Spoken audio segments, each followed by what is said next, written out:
A well-functioning tax system is essential in any government's fight against poverty. And yet, many countries around the world still rely heavily on international aid to fund vital services for their citizens.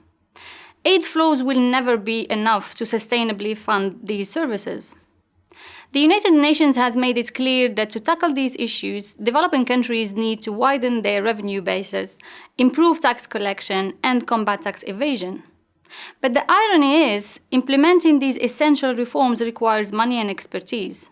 And it's often the case that the very governments who most need to improve their tax systems lack the resources required to do it. So what can government do to resolve these issues?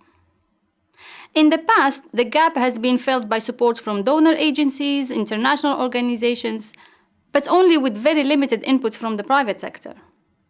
But the private sector is an enormous source of finance and expertise, which could be used to support real improvements in tax systems. A common argument we hear is that the role of the private sector is to pay tax, and that it wouldn't be appropriate for them to be involved in helping reform the tax system itself. While it's true that there are potential conflicts to be managed, if proper safeguards are put in place, these risks don't need to be a barrier to healthy involvement from the private sector. So what sort of safeguards are we talking about?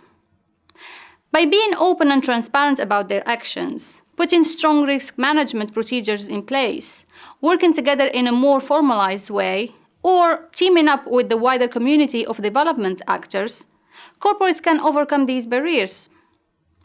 We work with clients who are interested in collaboration, and also with governments who would appreciate greater support from the private sector. If you are interested in finding out more about the potential barriers to private sector involvement and how they might be overcome, please have a look at our article on the Paying Taxes website. Thank you.